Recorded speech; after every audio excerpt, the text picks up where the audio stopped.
Hey dudes, welcome back to another episode of our Rhomas Men's Team podcast. You are about to listen to one of our prior team meetings. If you ever want to join one of our live sessions that we have every Monday and Friday, head over to rhomas.com. That's RHOMAS.com and put your email in and we will send you a live link every time we record. We generally record on Mondays and Fridays. So if you ever want to be on the actual podcast, like we bring men up all the time to talk about their goals, talk about their obstacles, etc., head over to rhomas.com. And then also, if you want to help support the channel grow and also have access to exclusive content, book reviews, extra whiteboard sessions, etc., and some coaching sessions, head over to patreon.com and support us. We would love it. But if not, no biggie. We'll see you on the live sessions. Later, dudes. Enjoy this podcast.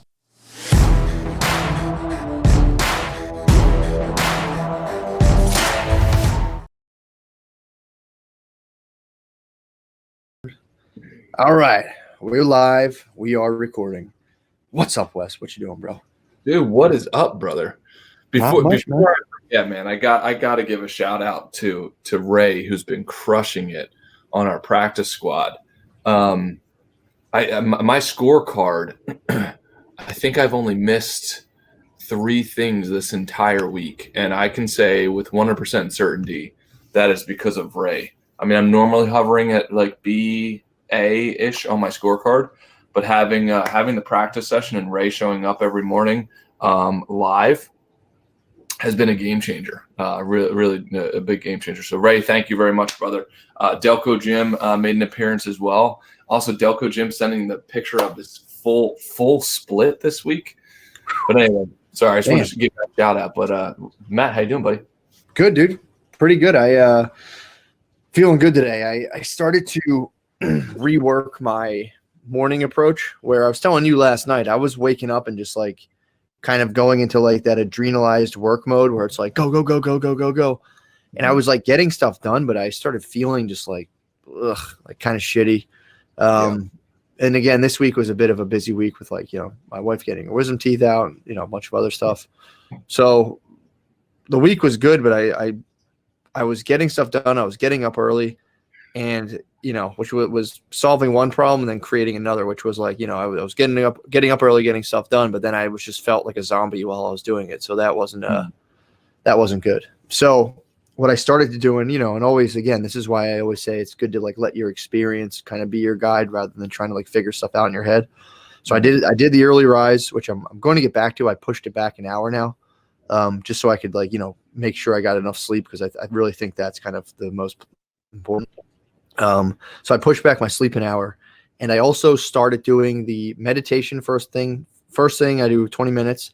And then today I started just working out right after I meditate. So like my first part of my day is just me getting like my body and mind right before, like that way I'm not launching into my work day with like a kind of chaotic mind and a, kind of a distraught body, in the sense that it didn't get to exercise and like, kind of exhaust itself. Dude, and this morning's been fantastic. I haven't got my work done yet, but I'm like, it's nice because when I do all my work, then it's like I feel fulfilled in some level. Then I go, I don't need to exercise. But if I exercise first, I just approach my work with a clearer mind, and I'm more calm, and I'm not kind of spazzy. So, I'm excited to bang the stuff out that I got to do today. Yeah, I completely agree. I think a man's first job is to work on himself and kind of have this, like, that's the nucleus, then build out from there. I think the craft should come a few activities after working on yourself, giving an act of love, like all of those things. And especially, Matt, I think you're spot on. Breaking it down, mind and body is a real game changer. Because otherwise, it's like, what do they say that saying? It's like shooting a cannon from a canoe. There's no foundation. And if you don't have that foundation, it's like that's not sustainable for sure. Exactly, that was the thing. I was operating in an unsustainable way, but it felt great because I was getting all the stuff done. And then like, as the weeks went on, a couple of weeks went by, I started logging kind of a sleep debt that I really just felt more than anything. And was like, this just isn't functional, so that was, I just, which was good. It was a good experiment. I'm still going to now tool things up so I can get up at 6 a.m. again. But for now, I think, and it's funny too, because it's like, I was getting things done, blah, blah, blah. But now it's like I'm putting the work part off, but now I'll approach the work in a more energized state rather than just going through the motions and checking off that box like did it today, which, was good. And there's something to be said for that. But I want to kind of approach, the stuff I'm doing with like total energy and total focus and as much clarity as possible. So, yeah, that makes complete sense. And I want to throw something out there. Can I introduce another atomic bomb of value to the men's group, Rhomas men's team, which is the green drink? Matt, I don't know if you and I have you and I ever discussed the green drink? I know about this thing. I've seen this thing has orbited around my world before. I don't know exactly what you put in it, but I've seen the green drink. I think, has there been multiple iterations of this thing? Yes.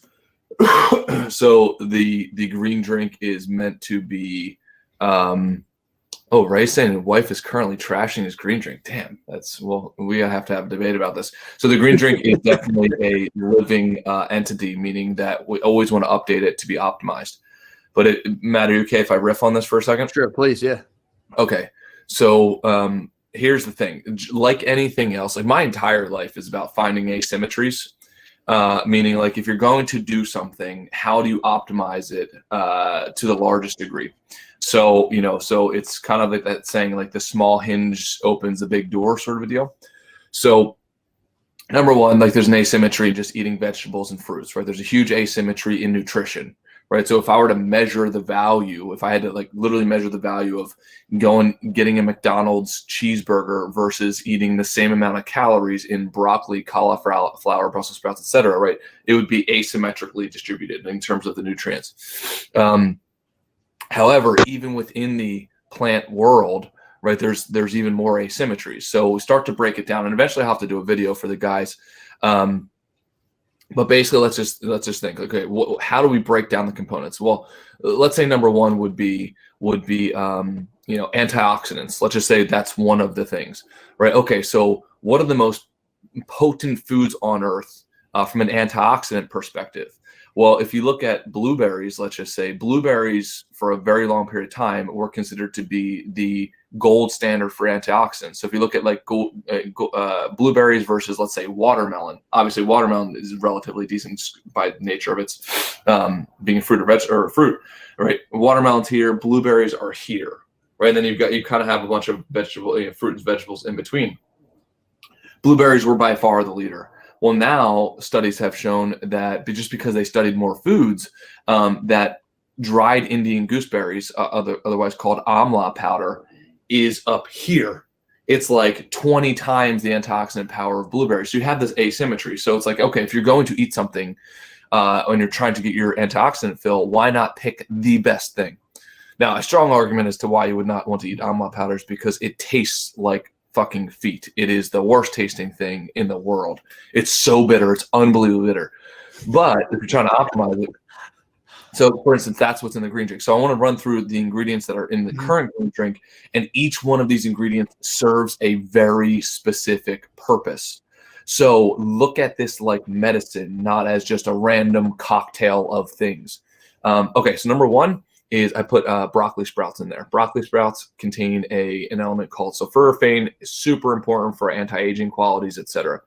Then we have amla powder, which is the most antioxidant-rich food on earth. So I put about a tablespoon in there per day. Broccoli sprouts, I throw like a handful or two. Then I have arugula. Arugula is in there to optimize my oxygen utilization.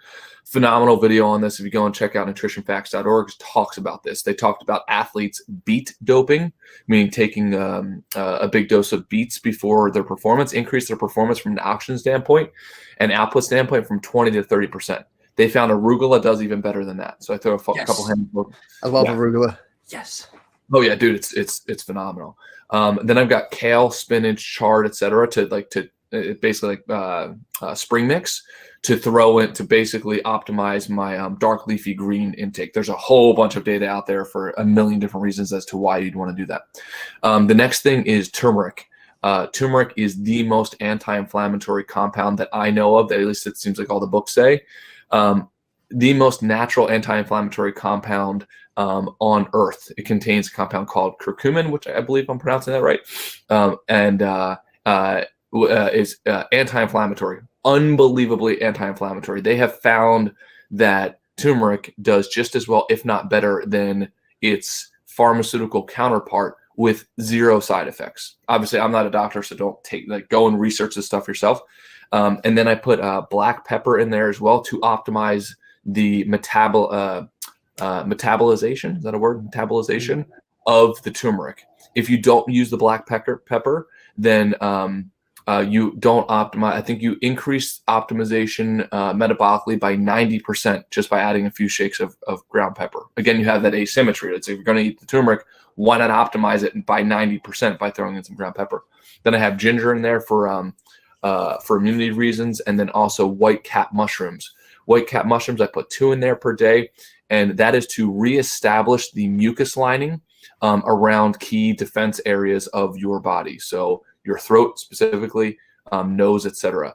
The mucus lining is like super, super, super thin in your body, and that oftentimes is the only thing protecting you. Like, let's say your throat, that is the thing protecting you from invaders, right?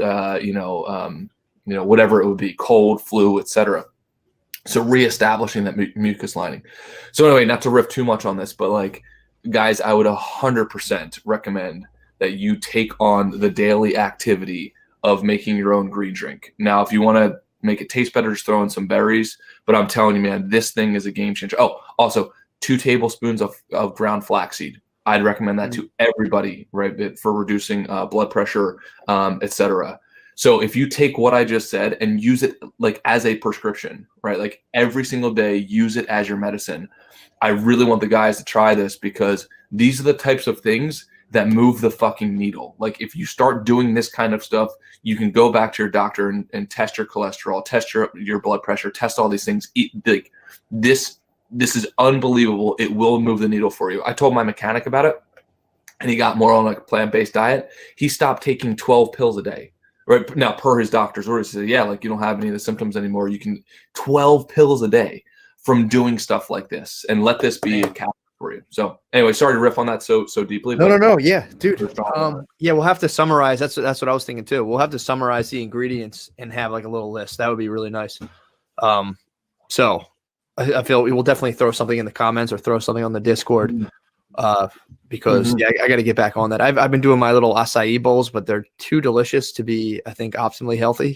So, I mean, I do, I had some nuts and, my little flax seeds and all that stuff. But yeah, dude, I used to do the broccoli sprouts, the alma powder, umla, whatever that stuff is.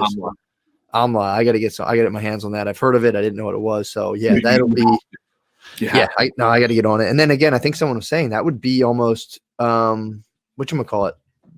That would be about 4 servings of vegetables. Oh yeah, exactly. So that's exactly. So I do this. So like Ray's doing the same thing. We've done this. So you put about 4 servings of vegetables in here. I just count a serving as a handful. It's just a quick little rule of thumb. And then also green tea, 2 green tea bags a day. If you go and look at the data, especially everybody's wife or girlfriend or mother or sister should be doing this as well. You look at the data on green tea and its impact on reducing cancer rates, especially breast cancer, is just insane. It's insane, like the numbers. And then also if you add shiitake mushrooms, if you really want to optimize it. But like all of these things are studied. I know I sound like a hippie right now. I'm not a hippie at all, right? Like the hippie dippy woo stuff. I am. This is documented in medical journals, double-blind clinical randomized studies, like to the top tier. So it's not that the information doesn't exist out there. It's that it's not being marketed because there's no financial incentive to really market relative to the billions of dollars that can be made by marketing pharmaceuticals, right? So it's our job, all of our jobs on this, to say like, hey, like this data is out there, do it. Like let's support each other and actually do it, because this stuff for sure moves the needle, for sure. Hell yeah. Yeah, and again, it's pretty fundamental, just saying like these are the things that a lot of, in my opinion, from the stuff I've read, a lot of the compounds they make in pharmaceuticals are somehow extracted from kind of organic things. They take a thing, they isolate a compound and then say, well, here you go, and they give it to you. Whereas, if you just ate the actual thing, you'd get that compound plus all of the other things. And again, it's not like there's a time and place for pharmaceuticals, and it's really cool they can isolate and do things, but it's like you can prevent having to need to do that by just kind of stepping up your your intake of like your actual nutrients and all that other stuff. And especially the inflammation one is like, that's like the that's kind of like a huge chunk of the medical community strictly has their eye on inflammation and how many problems being inflamed causes. And it's up there pretty high, from like neurological problems, body it's just a bad thing. It's something people should avoid. Oh, dude, everybody should go and watch the documentary, The Game Changers, because like if you want more of like a sexy, attractive, like entertaining sort of way to learn to dip your toe in the water of understanding nutrition, dude, I mean, do it now, because oftentimes what happens is people wait until it's too late. Like one of my mentors, man, the guy is literally worth tens of millions of dollars. So he won the financial game. I can also tell you he just got his leg cut off because he was really good at this other game. And you, Matt, the person that I'm talking about. He won the financial game, but at the expense of his health, and it didn't have to be that way, right? Like type 2 diabetes, high blood pressure, clogged arteries, like heart disease. Like, why? You didn't have to do that. And this is the stuff, the daily practices that help you prevent that. 85%. So the number one killer of men, that obviously we all have to think about this on this team, the number one killer of men is heart disease. 85% of that heart disease is self-inflicted.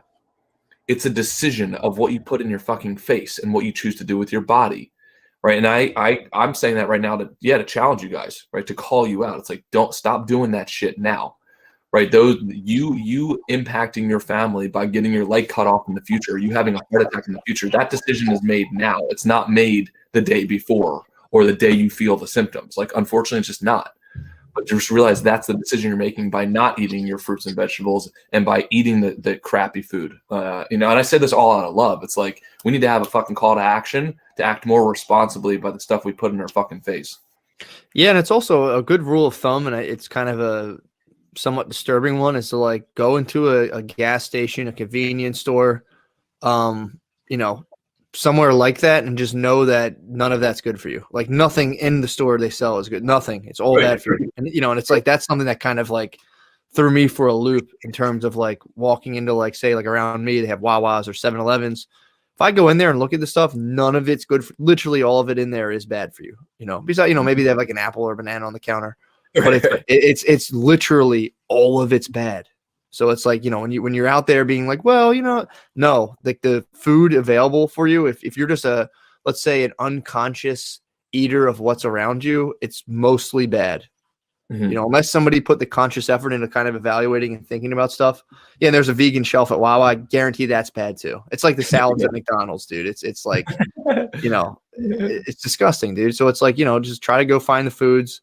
Like dude, it's so funny because I try to explain this to people. Well, I don't have money to eat like that. It's cheaper.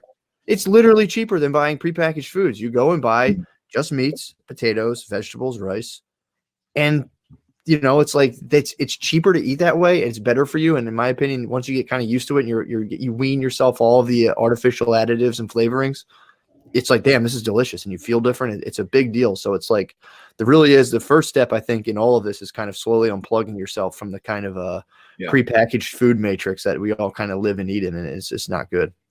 No, man, I completely agree. And the cool thing is, like, don't take my word for it. Have the balls to go out and do it for a week, right? Yeah. And get primal, right? Like, eat primal foods, go out and move, right? Like, get outside, and it's like, it's all that stuff I know sounds weird, but just fucking try it. Go and try it for a week. And then I guarantee you, if you actually stick to it, and because that's the tricky part, like the amount of people that I talk to, they're like, oh yeah, I'm on this diet. I'm like, really? Because the food you have on your fucking plate right now is not congruent with the diet you just said you were on. So unless this is just a rare exception that just at this moment in time, like, you happen to catch you in a moment of weakness, it's like, actually go and do it, and then see, right, how you feel at the end of the week. And here's the telltale indicator. Every single time I go like super clean and like get like super on point with my exercise and my sleep, etc., the way I notice it more is when I mess up. So if I go and I eat a piece of cake or something like that, all of a sudden I'm super congested, or like I'm a little lethargic, or whatever it is, right? Like, you notice it more when you step back into the garbage you used to stand in every day. right? So that's a really telltale sign, a really easy way to say like, oh man, like this stuff actually is working. I'm feeling great. But then when I try and dip my toe back in the water in like the shitty world of food, right, or whatever, like being lethargic, you notice it's like, wow, like I felt great yesterday. I feel terrible today.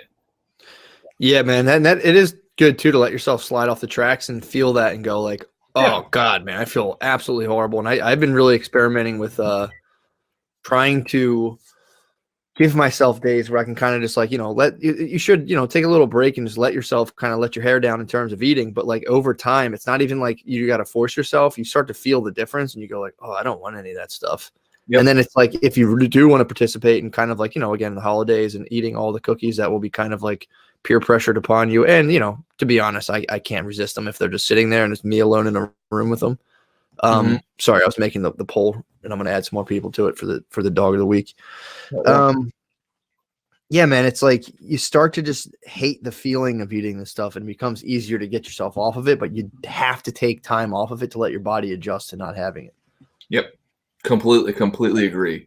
And test what Matt and I are saying. Like, don't just take our word. Just go out and test it. I guarantee if you actually do it, you will not regret it. And don't just do it for yourself. Do it for your fucking family. Do it for whoever you have to be a leader to. And please watch the movie The Game Changers, because that movie can articulate all the stuff way better than I can. And it's a real eye opener. Yeah, no, and it's also funny too when you get into the food. I guess let's say the alterations of like purposeful eating, and then apply them, like do them around other people. It's like an emotionally charged thing. Like if you bring some kind of healthy thing to like a family function, again, at least in my family, they're just like, what the hell is this? Like, what is this? I'm not eating this. And even within like if you have kids or your own family, it's like, dude, like, you kind of got to step up and like filter some of those food decisions. And I know, especially like, dude, the Bays love sweet treats, man. They love them. And like, dude, I've had a battle against sugar intakes, and they'll look up. And again, this has been in my parents' situation is different. My mom's more of the food police and my dad's more of a sugar monster. So again, this can switch back and forth. But it's like if nobody's policing what's coming in and out of the house, it's like, dude, like your kids need you to do that. You need to do that for yourself. And it's something, again, if you're not consciously thinking about it, most likely you're unconsciously eating a bunch of crap and junk and you have no idea. Yeah. So, and that's the rule of thumb my mom always gave me. If you can't pronounce, always read the ingredients of everything you get. If you can't pronounce one of the ingredients, don't eat it. Yeah. No, dude, I'm about to go down the super hippie road of analyzing water. And I'm like trying to fight against myself. The Alkinator, dude. This is the Alkinator. Oh, this makes this through a charcoal filter, turns all of your water like it purifies it, remineralizes it, and then puts it into an alkaline state. Really? Pretty tight. It's like $660. Pretty tight. Yeah. It's one of those things where for me it's like, I'll just self-experiment and people are, oh, that's bullshit. Dude, for me, just to think, I'm like, well, first of all, you test the alkaline strips. It does do that. It puts it into like a better state. And then it remineralizes. I can't say that word. Remineralizes through charcoal. So it's like, that seems kind of legit too. And if alkaline doesn't do anything, whatever. But I'm still filtering my water I wouldn't have done otherwise. And in my head, I'm thinking like, I'm alkaline, which I'm a huge fan of the placebo effect, dude. Oh, dude. Well, number one, why have you been hiding this water from me? You didn't know I had the Alkinator? Oh, I didn't talk about it on here, dude. I'm late to the party. I had no idea. I'll send you the link to it. Yeah, please. Because I'm starting to get into the research, because I have found, man, like the most juice out of life is getting back to the basics and optimizing the basics. Mm-hmm. Right? Like nothing fancy. It's like, how do you optimize your breathing? How do you optimize, your thinking? How do you optimize your sleep? How do you optimize your water? How do you optimize your exercise? All of the results, at least that I have found, that like where I get the most reward is focusing on those fundamentals and really optimizing it. And also like deconstructing it to say, okay, if you had to practice what Elon Musk calls zero-based thinking, like if I didn't know anything and if I had to learn this from the ground up and build it from the ground up, how would I build it? As opposed to just taking what society has built, because oftentimes entangled in that could be a whole bunch of different things, right? Like for all I know, like I might be drinking the water that I'm drinking because of some sort of like a political decision, or like somebody made this decision to chlorinate something just based off of like the lowest common denominator. Right? I mean, I don't know exactly like how to speak to this because I'm just starting my research, but I have oftentimes found that. Like, so for instance, exercise recommendations just in general, or nutrition recommendations just in general, are often not made to be optimal. They're just made oftentimes like literally because I read in a medical journal one time, it's like, oh, this is the recommendation because otherwise people would not eat it. We want to give people essentially like a goal that they can hit. It's like, well, how does that make sense? Like, tell me what is optimal. Tell me what the science states, right? And then I can make a decision on whether or not I want to meet that, if that makes sense. And Matt, I'm not sure if I lost you. No, absolutely. Okay, cool. No, you did. You or your thing kind of fizzled out on my end, but you came right back in. Oh, I can. Yeah, man. I mean, again, it's. Yeah, Matt, you can't hear out. me. We can't see your beautiful face. Huh. Let me see. I will return.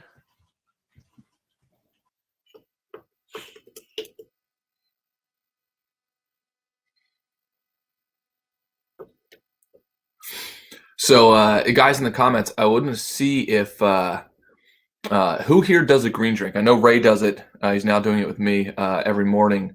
Anybody else do a green drink, and any other ingredients that you would suggest adding, for some sort of optimal output? Troy's saying celery. Am I back, or am I still a ghost?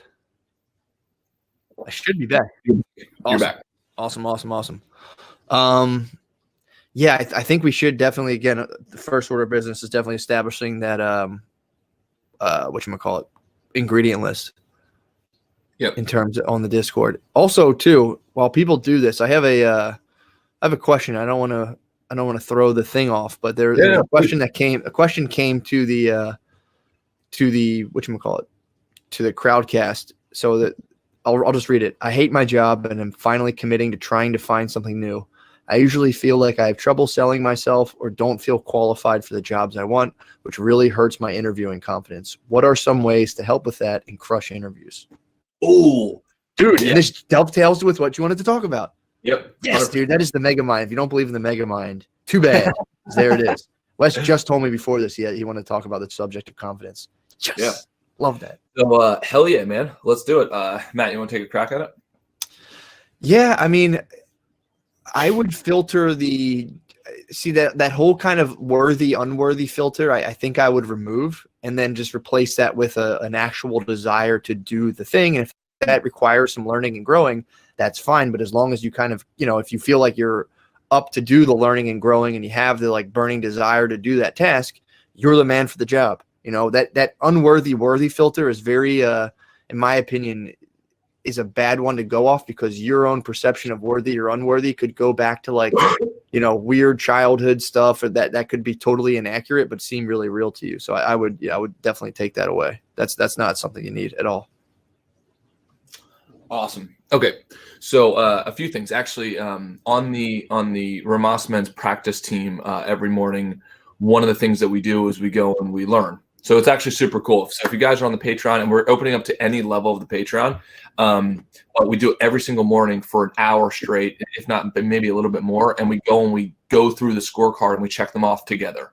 It is a very boring session. I don't think it's boring, but it's a tedious session where we just crank this stuff out. Anyway, one of the things that we do is we go and we learn together. So I'll share my screen and we go up to we'll go to YouTube and we'll watch something that teaches us all something. We're learning at the same time.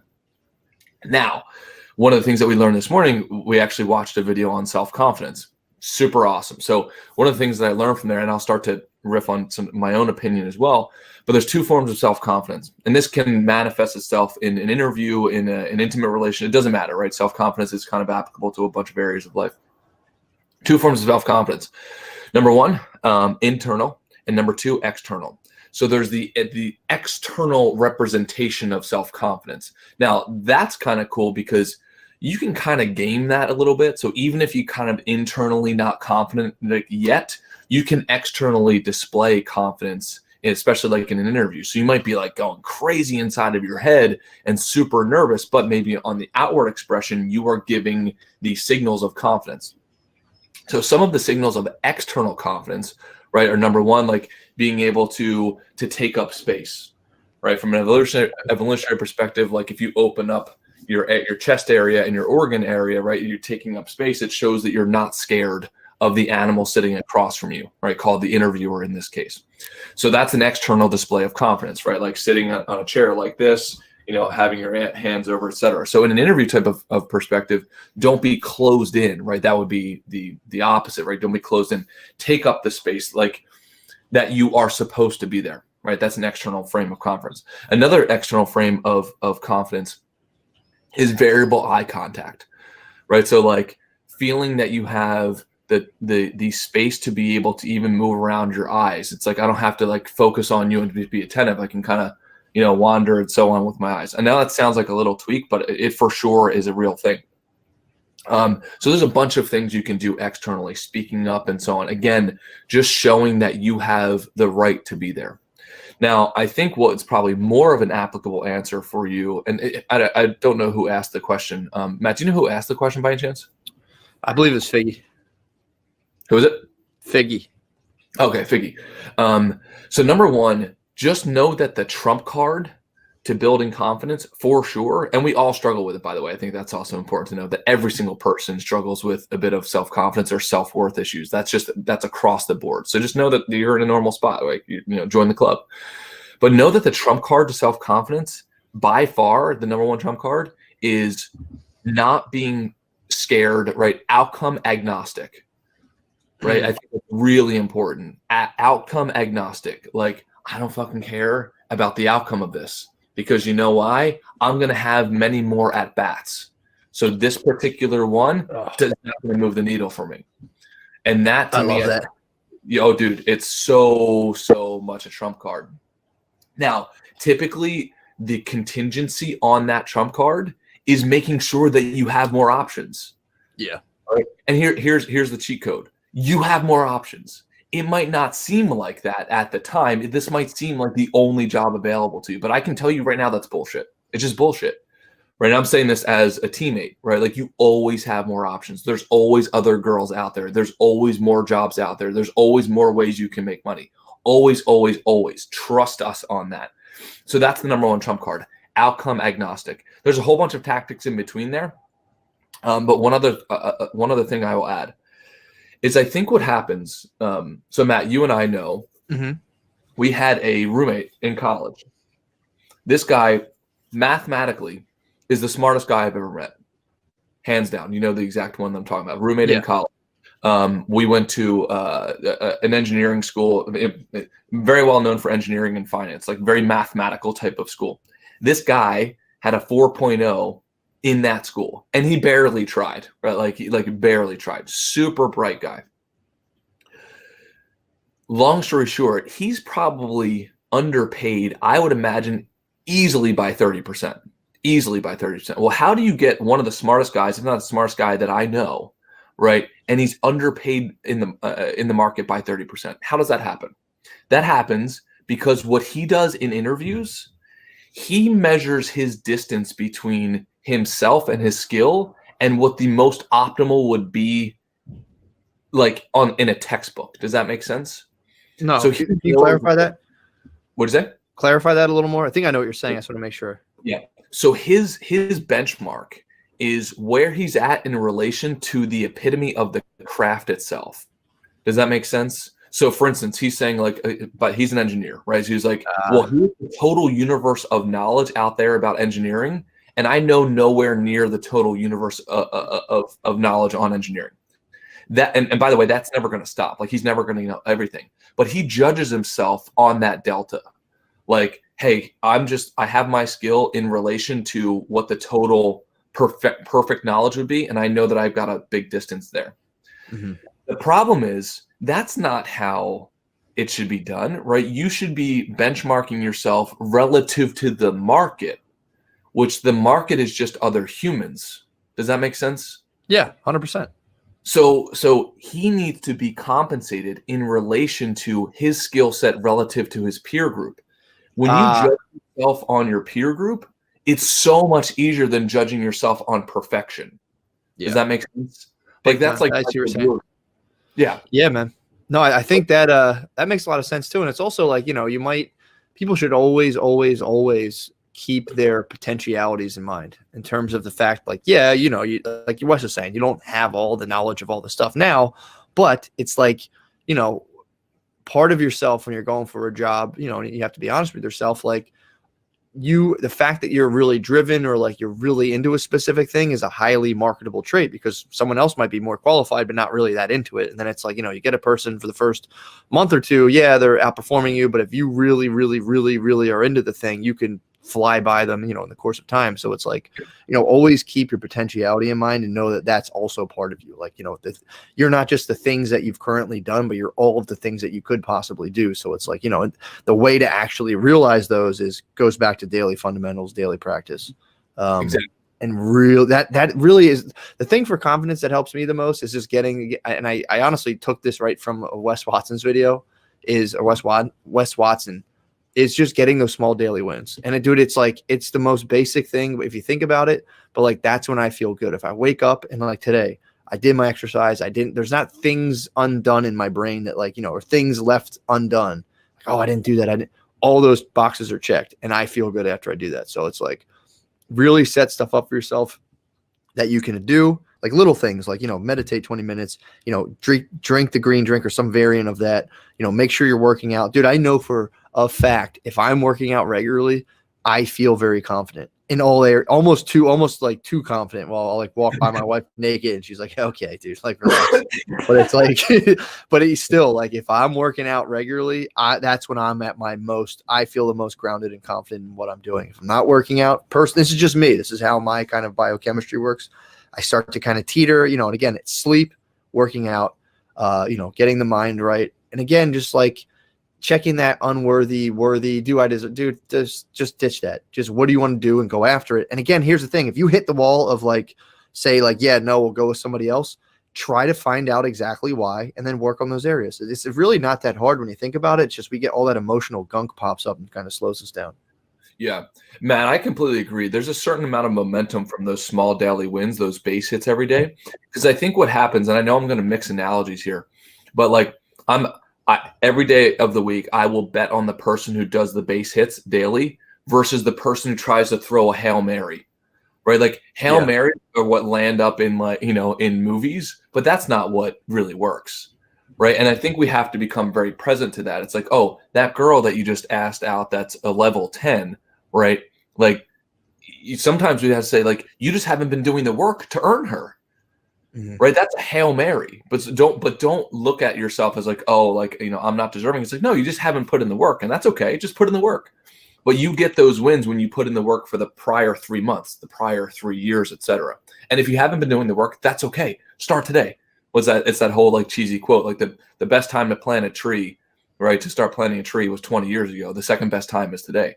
So just remember those types of things. And man, like I got to say that volume, I've been real big into volume lately. Like quantity builds a certain level of quality for sure. Like you have so many more at bats than you really think. It's like keep on putting in the volume and eventually the results just pour in. There's just no other way.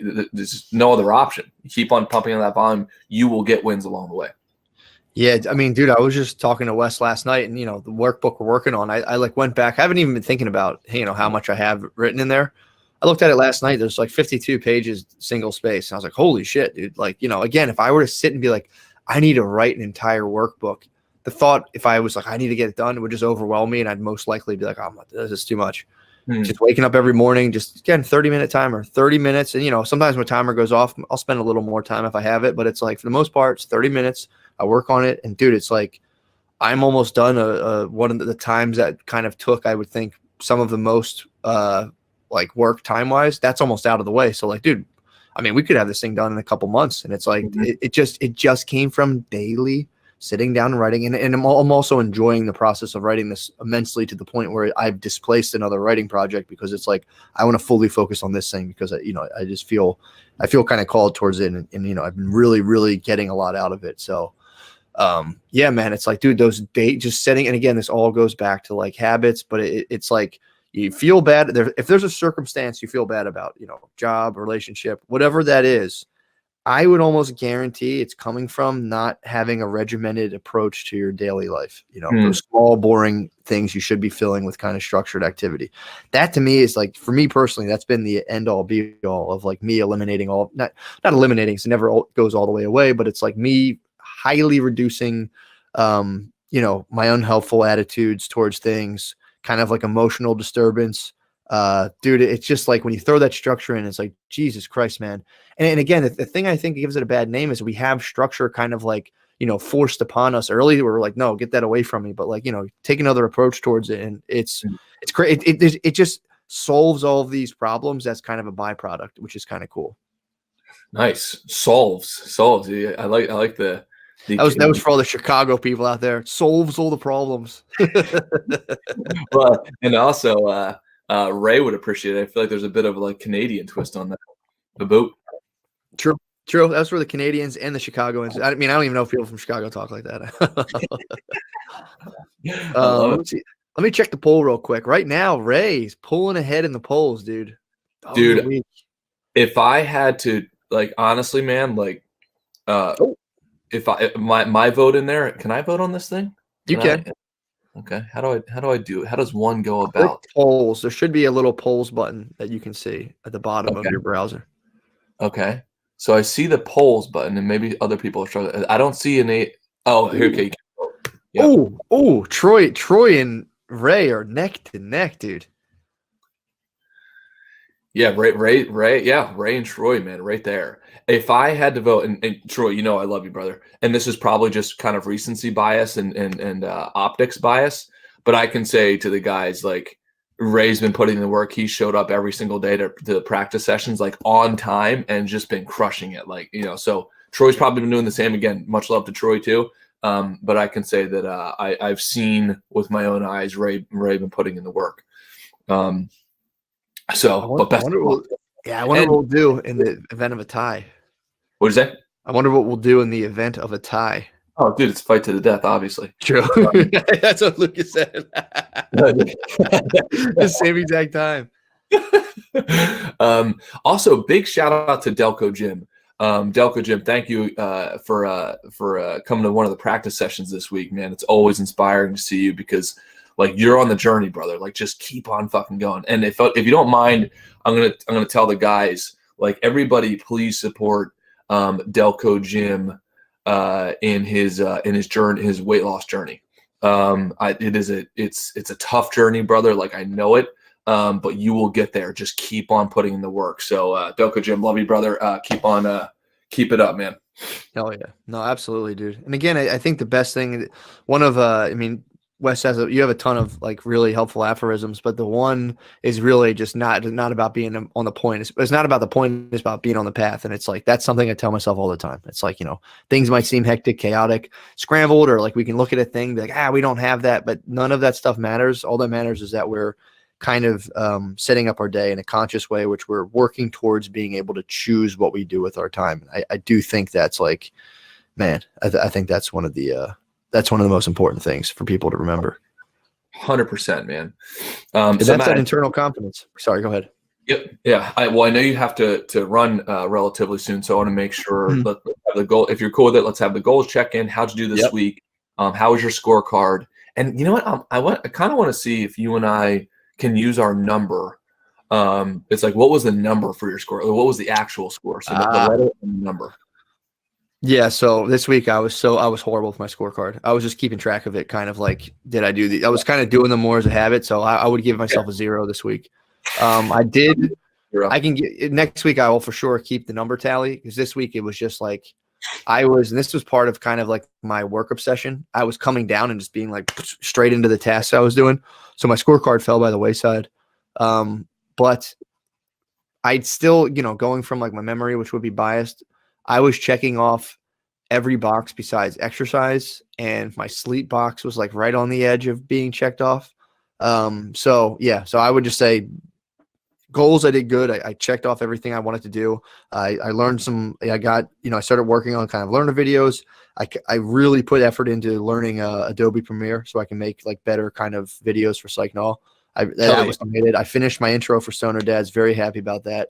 I got all of my writing sessions done, and I've been still doing a ton of research for psych knowledge. So my goals were great, and I still did the basics of the scorecard, but I need to it was weird. I did my goals, but I kind of forsook goal focus and journaling. I've slacked in journaling this week. So Cool. couple wins, couple losses, but yeah, next week I'm back to the basics of printing stuff out, blah, blah, blah, blah. Hell So yeah. how'd you do? And by the way, for the guys listening, that's totally normal. Like this is what it's all about. Like getting back to, like, it's the practice of it. It's getting back to. So if you messed up on your scorecard, you didn't fill it out, whatever. It's like, just get back on the horse. Yeah. So my scorecard, I'm looking at the numbers now. So where is this? I got a 46 so far out of 50, and that will end up a 47 out of 50 so far, because obviously today's Friday, so we've got one more day in the weekly scorecard.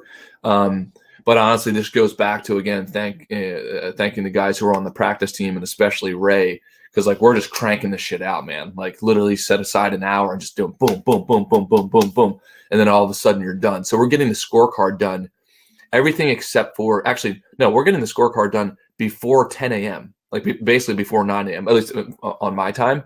So all of a sudden the rest of your day, right, is all upside. Like you just nailed the score. So yeah, man, again, big thank you to all the guys on the practice squad, and especially to Ray.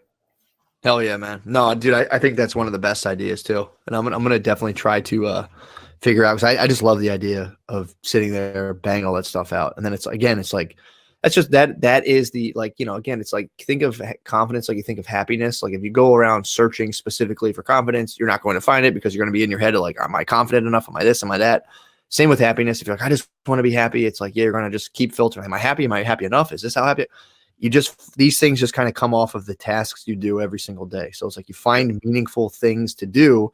The confidence and happiness kind of rises up off of that. They're not things you can just grab. They're kind of like, you know, the products of another process. So, yeah. You know. Yeah. So how about a recap, man? So we know the scorecard now. How about the what goals did you get, Bud? What wins did you get? And guys, please share your wins. Yeah. The week in the comments, and if you have any losses that you want support on. So now's the time. I would say a big win was, again, the Stoner Dad's intro. That I was in totally uncharted territory. That was one that I could have been like, oh man, this is too much work. Let me push this off a little bit. But no, I finished. I banged that one out. And again, that came at the expense of some other stuff, but I like hyper focused on that thing, banged that thing out. So I think that was kind of the biggest win, as well as I have a Zoom with Cindy and Butterly right after this. So we're going to have like a little team editing time of like watching it, seeing kind of what we're keeping, throwing stuff in.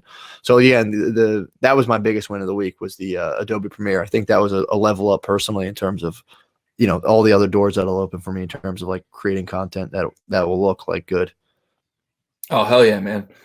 Awesome, buddy. Yeah, so on my side, yeah, and big shout out to a lot of the guys in the Discord.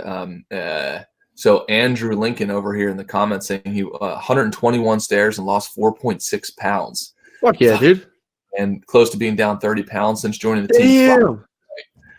Hell yeah, man. Dude, and Andrew, we'd love to see before and after pics if you're comfortable with that on the Discord, man, because we want to collect all of the wins for the team as well. So that's awesome, dude. Congratulations, brother. Appreciate you giving that feedback.